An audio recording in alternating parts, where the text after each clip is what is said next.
The Health Secretary has exclusively told Granada Reports that he will bring in a compensation scheme for the victims of a medical scandal before the next general election. Yeah, you may remember last Friday we brought you the story of the Sodium Valproate scandal, where thousands of babies were born with lifelong disabilities linked to an epilepsy drug. Their mothers say they were never warned of the risks. The Patient Safety Commissioner said payments were urgent 2 years ago. Well, today, Wes Streeting was visiting Trafford General Hospital.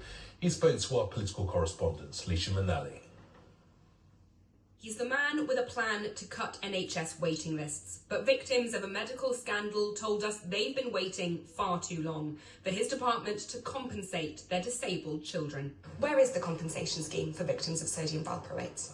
We are considering very carefully the recommendations of the Hughes Report. It's absolutely vital that we get this right, that we deal with this injustice in a way that is transparent and in a way that's fair. With respect, the government's been carefully considering this for a year and a half. We know it takes time to set up a compensation scheme, but that's why the Patient Safety Commissioner said there should be quick interim payments due in 2025. So can you explain why those haven't been paid? This is a complex issue. I think what the Hughes Report laid bare was the nature of this scandal, the harm that's been caused. Families know that full well. What they don't know is why they haven't seen a single penny when a report commissioned by the government said they should be paid and should be paid urgently. Yeah, that's both a fair and understandable challenge.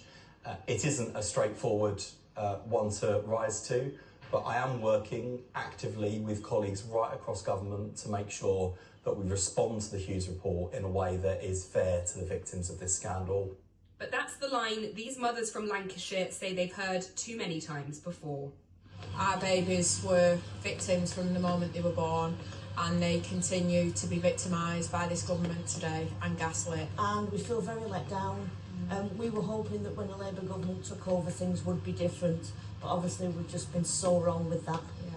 Thousands of children like Janet and Emma's were born with birth defects and learning disabilities linked to an epilepsy drug prescribed to pregnant mothers called sodium valproate. This week saw the 2-year anniversary of a publication by the Patient Safety Commissioner, which set out recommendations for a compensation scheme.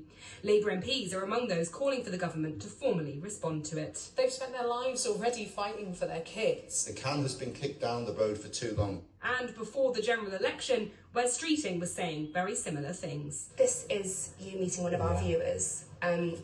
You said you supported compensation for sodium valproate. Obviously, you've become the Health Secretary since then. Are you frustrated that you've not been able to get this off the ground yet? Yes, bluntly. Given how long families have campaigned for justice, I can well understand why they are critical, having waited so long, and I've got to take that criticism on the chin.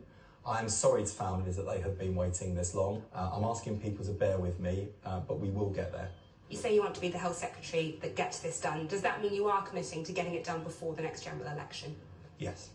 For affected families, it means the wait goes on, but they say they have no intention of waiting quietly. Leisha McNally, ITV News.